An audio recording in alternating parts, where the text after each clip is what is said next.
നമസ്കാരം. ഇന്ന് ബസൂക്ക മൂവിയുടെ റിവ്യൂ ആണ്. കല്ലൂർ ഡെന്നിസിന്റെ മകൻ ഡിനു ഡെന്നിസ് ആദ്യമായി സംവിധാനം ചെയ്യുന്ന ബസൂക്ക മൂവി. ശരിക്കും മോഹൻലാൽ എന്ന് പറഞ്ഞ നടനൊക്കെ ശരിക്കും മമ്മൂട്ടിയിൽ നിന്ന് ഒരുപാട് കാര്യങ്ങൾ പഠിക്കണം. ഒരു കഥ തിരഞ്ഞെടുക്കുമ്പോൾ അദ്ദേഹം കാണിക്കുന്ന ചില കാര്യങ്ങളൊക്കെ ഉണ്ട്. ശരി, ഈ പടം നമ്മളെ പിടിച്ചിരുത്തി കളയും.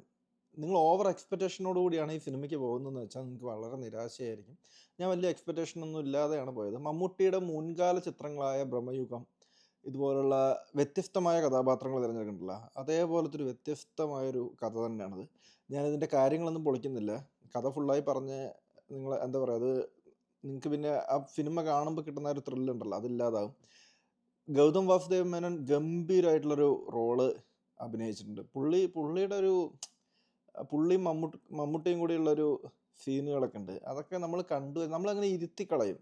അപ്പോൾ അത്ര അജാതി പെർഫെക്ഷനിലാണ് ഈ സിനിമ മുന്നോട്ട് പോകുന്നത്. നമ്മൾ ഒരു സ്ഥലത്ത് പോലും നമുക്കൊരു ബോറടിക്കില്ല. ചില സീനുകളൊക്കെ നമുക്ക് ഇത് വേണ്ടിയിരുന്നോ, അല്ലെങ്കിൽ ചിലതൊക്കെ നമുക്ക് പ്രിഡിക്റ്റ് ചെയ്യാൻ പറ്റുന്ന പോലെയൊക്കെ നമുക്ക് തോന്നും. പക്ഷേ എന്നിരുന്നാലും അതൊന്നും നമ്മുടെ സിനിമാ ആസ്വാദനത്തെ ഒരിക്കലും സ്വാധീനിക്കുന്നില്ല. അപ്പോൾ ഇതുപോലുള്ള സിനിമകൾ, പിന്നെ ബാക്ക്ഗ്രൗണ്ട് മ്യൂസിക് ഒരു രക്ഷയില്ലാത്തൊരു ആ ഒരു ലെവല് സാധനം എന്നൊക്കെ പറയില്ലേ. പുള്ളി ഇതെന്താ ഞാൻ ആലോചിക്കുക, ഇത്രയും വയസ്സ്, മമ്മൂക്കൊക്കെ നല്ല ഏജ് ആയിട്ടുണ്ട്, പക്ഷേ ഈ വയസ്സിൽ ഈ ഒരു ലുക്ക്, ഈ ഒരു ഫിറ്റ്നസ്, ഇതൊക്കെ മെയിൻറ്റെയിൻ ചെയ്തുകൊണ്ടിട്ടുള്ളൊരു ആ ഒരു റോള് ക്യാരി ചെയ്തൊരു ഇതുണ്ടല്ലോ, അതൊക്കെ ഒരു ഭയങ്കര സംഭവമാണ്. എമ്പുരാൻ്റെ പടത്തിൻ്റെ എന്താ പറയുക, അതൊന്ന് ഹിറ്റായി ഇപ്പോഴും തിയേറ്ററിൽ ഓടിക്കൊണ്ടിരിക്കുകയാണ്. ശരിക്കും എമ്പുരാനോട് മുട്ടി നിൽക്കാൻ പറ്റുന്ന ലെവലിലുള്ള ഒരു സിനിമ തന്നെയാണ് ഈ ബസൂക്ക എന്ന് പറഞ്ഞ മൂവി.